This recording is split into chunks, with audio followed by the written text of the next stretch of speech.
Oh, hi, welcome back to Don Studio at www.donstudio.com. Like to see you back again. After last week we started our first beginning pencil lesson, and if you'll remember, one of the things that we talked about was line.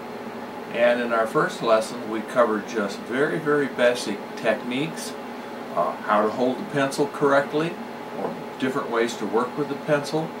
We worked with basic shapes, if you'll remember, the circle, the half circle, the S shape, and we worked about the idea of creating an imaginary shape on the paper first, then bringing our pencil down and beginning to draw. And hopefully as you watched the introduction today and you saw me working on a cartoon, you'll remember that I said last week one of the things we were going to do this week is to work on cartooning. And part of the reason for working with cartooning is the very first element of art is line. And working with line leads very well to cartooning. So the first thing that I would like to do in our second lesson is just do a quick warm-up like we talked about last week. Make sure we're holding the pencil right, getting the rhythm, getting the feel of the paper. So let's go ahead and get started.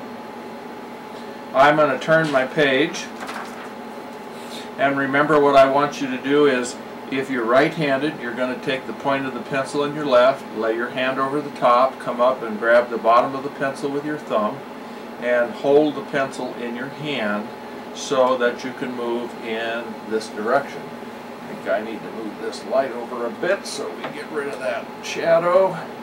There we go. Okay, so we're going to be working on the paper in this fashion. You don't want to rest your fingers on the page or your hand. You want to hold it up in the air. Alright, so we're going to start off. Let's start first of all with a circle shape, maybe up in this area. And again, the imaginary shape. We're trying to figure how big we want it on the page or how small. Working around and getting that imaginary shape on the page. Then slowly bringing the pencil down and beginning to sketch in that shape. So the circle shape. We talked about half circle, so I think what I might go ahead now, I'm going to do the half circle with the back and forth line, bring the pencil down, sketch a half circle in. And what I'm going to do this time is I'm just going to bring that half circle back into an S shape. So again, imaginary shape first, getting the feel of the size and where you want to go on the page. I think I'm going to let this one really spread out. So you notice I started kind of small, but each time I came down with my imaginary drawing, I increased the length of the rhythm and the movement of my arm to get the feeling of an S shape with a much larger bottom. When I'm satisfied with that shape, I'm going to bring the pencil down and start doing that very light sketch and feeling the rhythm of that S shape as I work back and forth. Alright, what I'm going to do is kind of like we finished yesterday or last week. I'm just going to kind of continue maybe now with another circle. So I'm going to come in here and do a smaller circle. Okay, and then maybe I want to move off over here to a big C shape. So notice how I lifted my pencil. I was working around and just lifted it right up but kept the motion going to kind of get a feel where I want to go with that shape. Once I'm comfortable with it, okay, I'm going to come back and sketch that shape in. Okay, maybe I'll go clear back up here this time, work around here, work into the S, into the circle, reverse the circle, go back into here.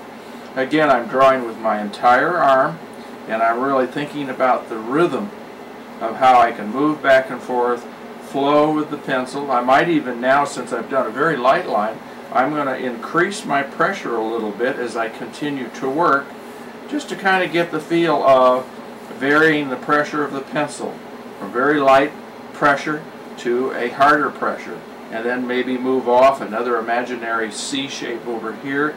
This one's going to start out very light.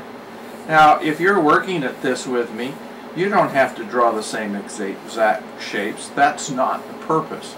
The purpose is for you to practice the technique, which is the imaginary shape, slowly bring the pencil down to create a very light shape, and then working back, forth, feeling the rhythm of that shape. And at your own decision, go ahead and follow your shape and work with it. Again, we're loosening up, we're using the whole arm, we're trying to get the feel of what we want to do here and how we can move our arm and create line and begin to develop what we're going to do.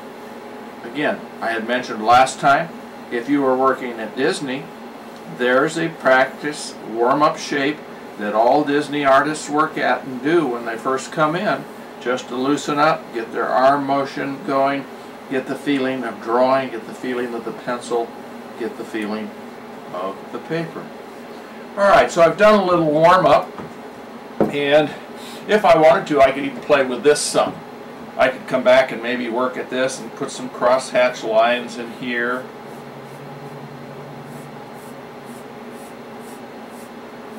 Maybe decide to fill one in solid, or part of it solid. And just really thinking about moving my arm, moving the rhythm, see what happens, make a pencil line much darker. Start out light, get darker as I come around, start out light, get darker as I come around.